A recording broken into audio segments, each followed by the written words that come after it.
Hello everyone, আশা করি তোমরা সকলে ভালো আছো, সুস্থ আছো।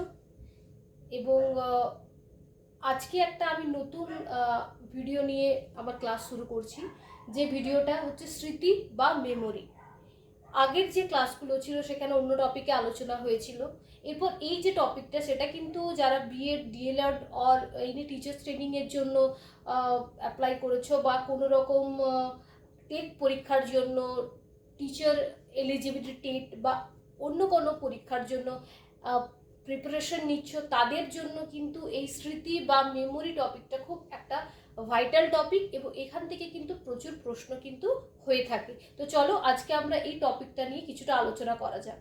তো প্রথমে দেখো স্মৃতি যেটা, সেখানে আমরা কিছু মনোবিদের ডেফিনেশন প্রথমে জেনে নেব। তো দেখো, তো হ্যাঁ, অবশ্যই আপনারা যদি আমার ভিডিওটি ভালো লেগে থাকে তো লাইক, সাবস্ক্রাইব এবং শেয়ার অবশ্যই করবেন।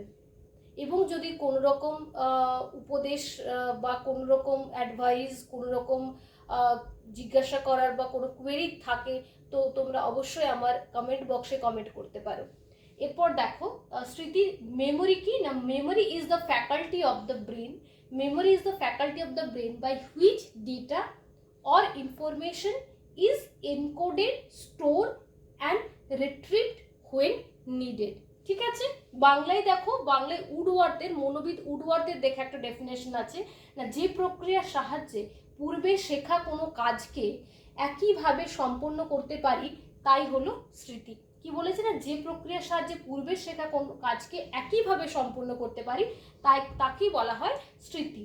এবারে দেখো মনোবিদ রসের দেওয়া একটা ডেফিনেশন আমরা জেনে নেব না। মনোবিদ রসের দেওয়া ডেফিনেশনটা কি না, অভিজ্ঞতার সঞ্চয়ন, সংরক্ষণ ও পুনরুদ্বেগ। কি না, অভিজ্ঞতার সঞ্চয়ন, সংরক্ষণ ও পুনরুদ্বেগ যে জটিল মানসিক প্রক্রিয়ার মাধ্যমে সম্পন্ন হয় তাকে কিন্তু স্মৃতি বলা হয়ে থাকে। এরপর দেখো, এই যে স্মৃতির ডেফিনেশন থেকে আমরা কি জানলাম, যে আমরা বাস্তব জীবনে যে ধরনের অভিজ্ঞতা সঞ্চয় করে থাকি, যে ধরনের ইনফরমেশন, যে ধরনের স্কিমা বা যে ধরনের সমস্ত কিছু অভিজ্ঞতা আমাদের ইনপুট, আমাদের যখন লার্নিংয়ের মাধ্যমে বা অন্য অভিজ্ঞতার মাধ্যমে সঞ্চয় করে থাকি, সেই সঞ্চিত যে তথ্যাদি সেটাকে যখন আমরা পরবর্তীকালে ফিউচারে যখন সেটাকে কাজে লাগাতে পারি বা সেটাকে আমরা ব্যবহার করতে পারি, মনে করতে পারি, সেই প্রসেসটিকেই কিন্তু বলা হয়ে থাকে মেমোরি বা স্মৃতি। ঠিক আছে, তো এবারে দেখো কম্পোনেন্টস অফ মেমোরি। এখানে কি না কিছু উপাদান কি কি আছে দেখো, লার্নিং আছে, রিটেনশন আছে। ফার্স্ট কি আছে, লার্নিং বা শিক্ষণ। সেকেন্ড কি আছে, রিটেনশন বা সংরক্ষণ। থার্ড কি আছে, রিপ্রোডাকশন বা পুনরুত্থাপন। ঠিক আছে, এরপরে দেখো রিপ্রোডাকশন যেটা, তাকে দুভাগে ভাগ করা হয়। একটা হচ্ছে রিকল, একটা হচ্ছে রিকগনিশন। রিকল কি, পুনরুদ্বেগ, আর রিকগনিশন কি, প্রত্যবিক্ষা। রিকলকে আবার দুটো ভাগে ভাগ করা হয়ে থাকে। একটা হচ্ছে ডাইরেক্ট রিকল বা প্রত্যক্ষ পুনরুদ্বেগ, আরেকটা থাকে ইনডাইরেক্ট রিকল বা কি, পরোক্ষ পুনরুদ্বেগ। ঠিক আছে, এরপর দেখো কি আছে না, এই বিষয়গুলিকে এরপর আমরা এক একটি করে বিস্তারিতভাবে আলোচনা করব। প্রথমে দেখো লার্নিং বা শিক্ষণ। লার্নিং বা শিক্ষণ বলতে আমরা কি বুঝি না, আমরা যখন বাস্তব অভিজ্ঞতার ভিত্তিতে যখন পরিবেশ থেকে নিজেরা কোনো ইনফরমেশন গেইন করি, কোনো বিষয়বস্তু সম্পর্কে শিখে থাকি, জ্ঞান অর্জন করে থাকি, সেই জ্ঞান অর্জন করাটা, আমাদের স্কিমা বৃদ্ধি করাটাকে বা ইনফরমেশন গ্যাদারিং করাকে বলা হয়ে থাকে শিক্ষণ বা লার্নিং। ঠিক আছে, এরপর দেখো রিটেনশন বা সংরক্ষণ। আমরা যেরকম কম্পিউটার, ল্যাপটপ বা মোবাইলে ডেটা স্টোর করে রাখি, সেরকম আমাদের মস্তিষ্কের মধ্যেও কিন্তু এই ডেটাগুলিকে স্টোর করে রাখাকে বলা হয়ে থাকে কিন্তু রিটেনশন বা সংরক্ষণ। যে ডেটাগুলোকে আমরা যেগুলো আমরা অর্জন করে থাকি পরিবেশ থেকে, সেই ডেটাগুলিকে আমরা কি যখন স্টোর করি সেটাকে বলা হচ্ছে রিটেনশন বা সংরক্ষণ, মস্তিষ্কের মধ্যে স্টোর করে রাখাকে। এরপরে দেখো এই স্টোর করা যে ডেটাগুলো আমাদের মস্তিষ্কে থাকে, সেইগুলোকে আমরা কি না প্রয়োজন বিশেষে কি না সেই ডেটাগুলিকে আমরা পরবর্তীকালে কাজে লাগাই বা মনে করে থাকি বা অন্য কোনো কাজের সাথে আমরা সেটাকে উপস্থাপিত করে সেটাকে আমরা কাজে লাগিয়ে থাকি। কি না রিপ্রোডাকশন। দেখো পুনরুত্থাপনকে দুভাগে হয়ে থাকে, রিকল আর রিকগনিশন। এই দুটি বিষয়কে ভালো করে আমাদের জানতে হবে না কিভাবে এই পুনরুত্থাপন প্রসেসটা হয়ে থাকে। যেমন দেখো, যেমন এক্ষেত্রে কি হয়, রামের কথা মনে পড়লে বা কোনো একজন ব্যক্তির কথা মনে পড়লে আরেকজনের কথাও মনে পড়ে যায়, এটাকে রিকল বলা হচ্ছে। ঠিক আছে, এটা হচ্ছে ডাইরেক্ট রিকল। একজনের কথা মনে পড়লে আরেকজনের কথা মনে পড়ে যায়, এটাকে আমরা ডাইরেক্ট রিকল বলছি। ঠিক আছে, যেমন আমরা কোনো বন্ধুদের কথা মনে পড়লো, আচ্ছা আচ্ছা আচ্ছা ওই স্কুলে পড়তো, মানে কোনো স্কুলকে ধরে বা কোনো কলেজ লেভেলের ফ্রেন্ডকে ধরে বা কোনো একটা সেক্টরের কোনো পার্সনের সাথে যেখানে একসাথে তাদেরকে দেখা যায়, তো সেই ব্যক্তিকে ধরে কিন্তু আমরা অপর ব্যক্তিকে মনে করতে পারি। সেখানের বন্ধু, কলেজের বন্ধু, ক্লাবের বন্ধু, এরকমভাবে আমরা মনে করি। এই মনে করাটাকে বলা হচ্ছে ডাইরেক্ট রিকল, যে কোনো একটা ব্যক্তি বা বস্তুকে ডাইরেক্ট আমরা অন্য কোনো বস্তুর থ্রুতে মনে করতে পারি। ইনডাইরেক্ট রিকল কি না, আমরা কি বলে থাকি ইনডাইরেক্ট রিকল না, রামের কথা মনে পড়লে বা কোনো একজন ব্যক্তির কথা মনে পড়লে কোনো অপর একজন ব্যক্তির ভাইয়ের কথা মনে পড়ে বা কোনো একটা ব্যক্তির ভাইকে মনে পড়ে। এইভাবে যখন এটাকে ইনডাইরেক্টলি এক ব্যক্তি থেকে আরেক ব্যক্তি, দুই ব্যক্তির মধ্যে আরও তৃতীয় এক ব্যক্তির কথা এখানে বলা হয়ে থাকে মনে করার ক্ষেত্রে, তখন সেটাকে বলা হয় ইনডাইরেক্ট বা কি হয় না অপ্রত্যক্ষ পুনরুদ্বেগ। ক্লিয়ার? এরপরে দেখো রিকগনিশন বা প্রত্যভিজ্ঞা। প্রত্যভিজ্ঞা কি না পুনরুদ্বেগের এটি হচ্ছে আরেকটি ভাগ হলো প্রত্যভিজ্ঞা বা চিনে নেওয়া বলা হয়ে থাকে।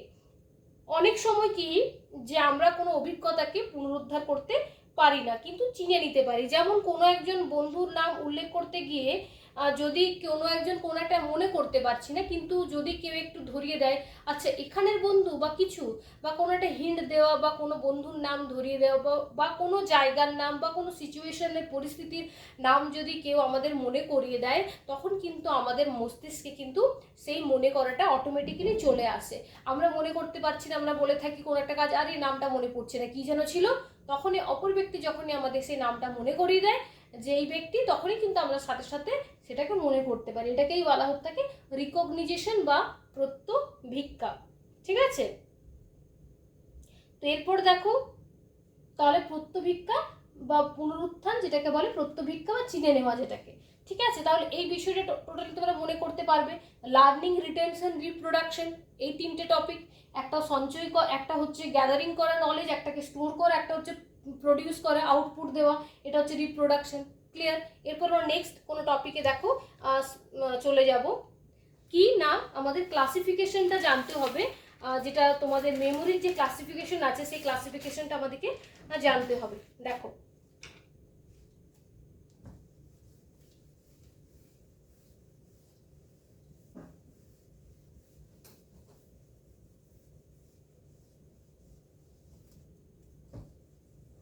ক্লাসিফিকেশনটা দেখে নাও। Types of memory.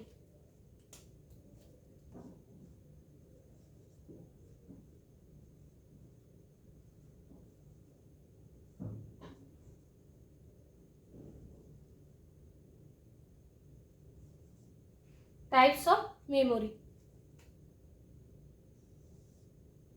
মেমোরিকে কয় ভাগে ভাগ করা হয় দেখে নাও। বিভিন্ন মনোবিদ কিন্তু বিভিন্ন রকমের তোমরা কিন্তু এটা ক্লাসিফিকেশন পেয়ে যাবে, কিন্তু মোটামুটি যেগুলো সর্বজন স্বীকৃত বা সর্বজন গ্রাহ্য সেই টাইপসগুলো তোমাদের আজকে আমি দেখাচ্ছি। দেখো, একটা হচ্ছে ইমিডিয়েট মেমোরি বা তাৎক্ষণিক,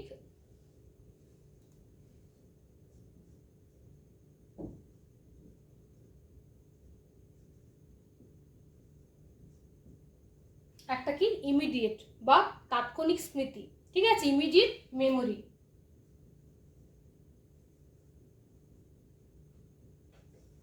ইমিডিয়েট মেমোরি। সেকেন্ড কি থাকে, শর্ট টার্ম মেমোরি। সেকেন্ড কি থাকে, শর্ট টার্ম মেমোরি।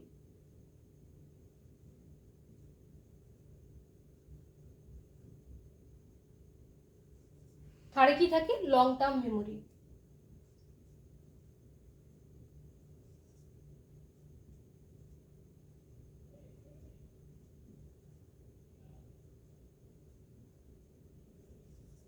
তাহলে কি মেমোরির মূলত তিনটি ভাগ রয়েছে। একটা হচ্ছে ইমিডিয়েট মেমোরি বা তাৎক্ষণিক মেমোরি বলা হয়, এটাকে শর্ট টার্ম মেমোরি বা কম সময়ের মেমোরি বা স্বল্পস্থায়ী স্মৃতি, আর লং টার্ম মেমোরি মানে হচ্ছে দীর্ঘস্থায়ী স্মৃতি। ঠিক আছে, এরপর আমরা এই তিনটেকে আলাদা আলাদা করে আলোচনা করব, কারণ এই তিনটে কিন্তু খুব ইম্পর্টেন্ট। আর এই তিনটে যে কোনো এক্সামের ক্ষেত্রে বা যে কোনো কম্পিটিটিভ এক্সাম ও ইভেন কি এই ধরনের প্রশ্ন এসে থাকে। তো আমাদেরকে জানতে হবে কোন কোন মেমোরি কোন ভাগের মধ্যে পড়ছে এবং এদের বৈশিষ্ট্য কি, এগুলো আমাদের কিন্তু ডিটেলসে জানতে হবে।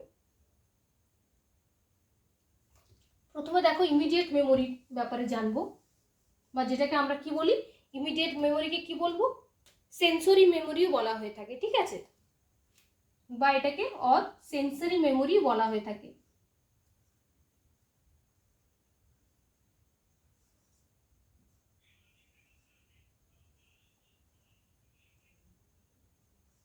সেন্সরি মেমোরি বলা হয়ে থাকে। আর বাংলায় কি বলবো, এটাকে তাৎক্ষণিক স্মৃতি বলা হয়, তাৎক্ষণিক। ঠিক আছে, তাৎক্ষণিক স্মৃতিও বলা হয়ে থাকে বা তাৎক্ষণিক স্মৃতি।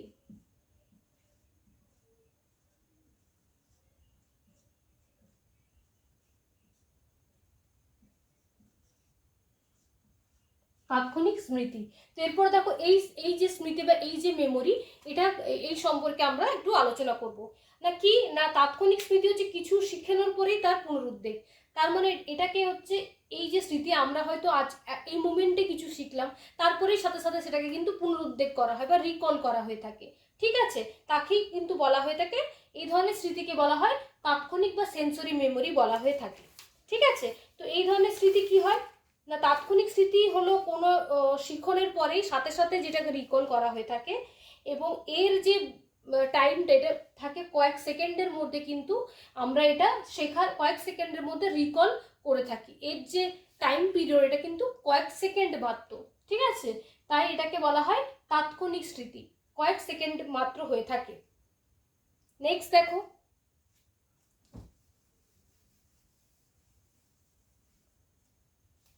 যেমন তাৎক্ষণিক স্মৃতির আমরা উদাহরণ দিতে পারি, যখন আমরা কোনো সিনেমা হলে সিনেমা দেখতে যাই, তো সেক্ষেত্রে কি থাকে, আমাদের সিনেমা হলে ঢোকার আগে একটা কোনো টিকিট নাম্বার থাকে বা কোনো একটা ব্লক কথা বলা হয়ে থাকে, সেই ব্লকে আমাদেরকে গিয়ে বা সেই জায়গাতে গিয়ে বসতে হয়। তো সেই নাম্বারটা কিন্তু আমাদের কিছু টাইমের জন্য মনে থাকে।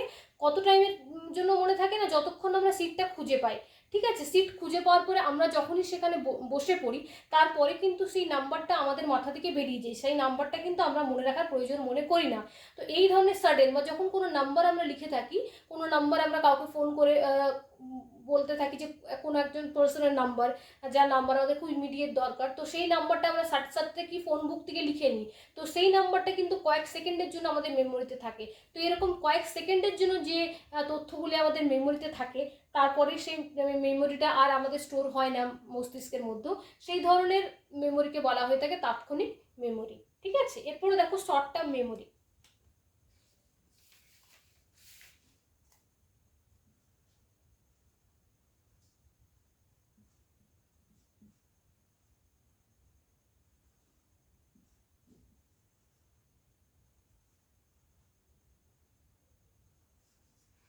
কি না শর্ট টার্ম মেমোরি, এই মেমোরিকে কি বলবো তো আমরা, এসটিএম। ঠিক আছে, এসটিএম বা শর্ট টার্ম মেমোরি। এর ডেফিনেশন দেখো কি হবে, short term memory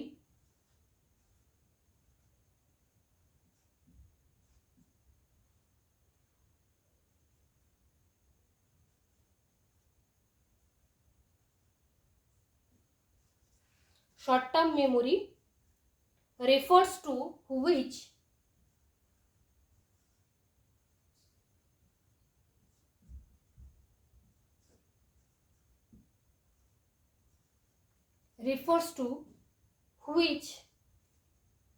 provide retention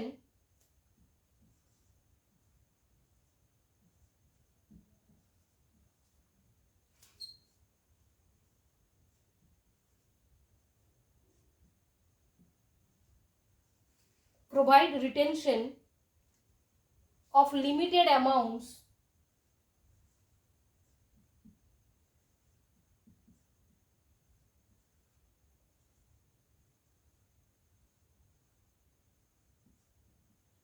of limited amounts of material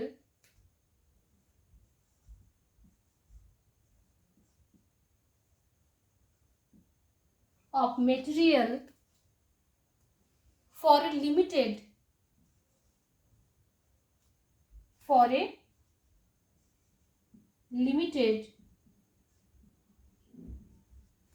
limited time period।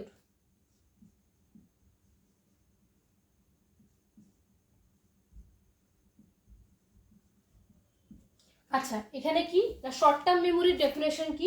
Short term memory refers to which provide retention of limited amounts of material for a limited time periods. ঠিক আছে,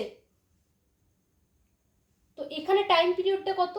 আগের time পিরিয়ডটা কত ছিল? কয়েক second. এখানে time পিরিয়ডটা কি না এই ধরনের মেমোরি কিছু সেকেন্ডের জন্য আমাদের মস্তিষ্কে থাকে। ঠিক আছে, তারপরে কিন্তু সেটা আর থাকে না, কিছু সময়ের জন্য শর্ট টার্মের জন্য যে মেমোরিটা আমাদের স্টোর হয় সেটাকে বলা হয় শর্ট টার্ম মেমোরি। তো আগের যেটা ছিল, আগের যে তাৎক্ষণিক যে ধরনের ছিল সেখানে কয়েক সেকেন্ড, এখানে কিন্তু টোটাল হাইস্ট 30 সেকেন্ড, মানে ম্যাক্সিমাম 30 সেকেন্ড এখানে কিন্তু এই মেমোরিটা কিন্তু থেকে থাকে। 30 second, 15 to 30 second, maximum 30 second. ঠিক আছে, এরপরে কিন্তু এই স্মৃতিটা আর থাকে না। এটা হচ্ছে শর্ট টার্ম মেমোরি বলা হয়ে থাকে। ঠিক আছে, তো শর্ট টার্ম মেমোরি কোনগুলোকে আমরা বলতে পারি? তাহলে এটা কি থাকে? শর্ট টার্ম মেমোরির পরিসর। ঠিক আছে, short term memory span of memory.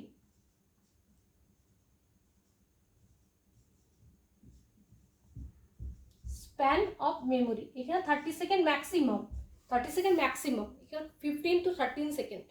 ঠিক আছে, এরপরে কি কোনগুলোকে আমরা শর্ট টার্ম বলতে পারি? না কয়েকটি সংখ্যা যখন আমরা মনে রাখতে হয়,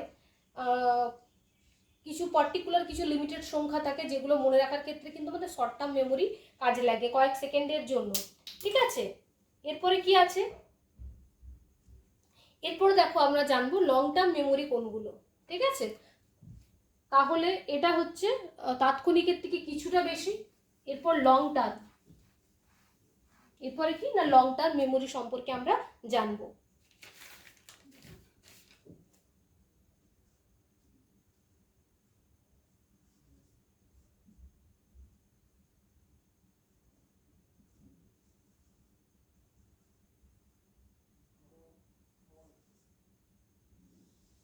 কি না লং টার্ম মেমোরি দেখো এটা কি এলটিএম বলছে, এলটিএম। তো এলটিএম কি লং টার্ম মেমোরি না লং টার্ম মেমোরি এটাকে আবার সিমেন্টিক মেমোরিও বলা হয়ে থাকে। এটাকে কি বলা হয়? Semantic memory. এটা কি বলা হয়ে থাকে? Or semantic memory.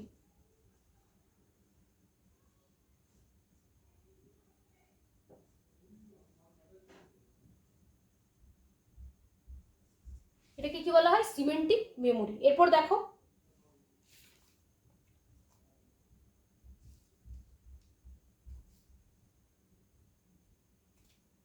Long term memory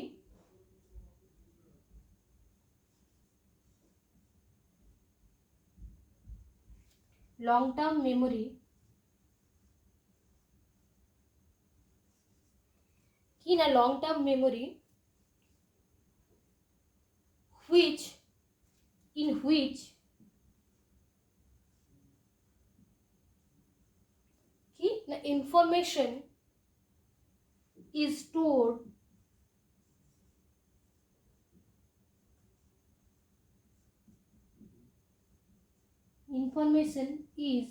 কি হয় stored for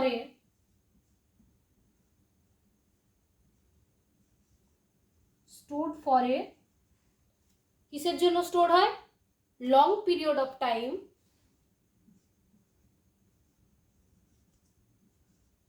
long period of time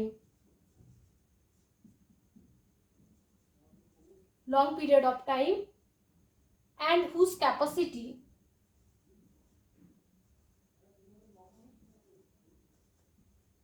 and whose capacity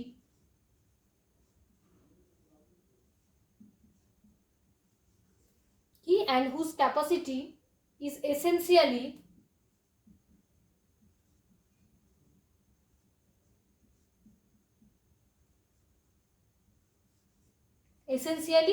কি হয় আনলিমিটেড।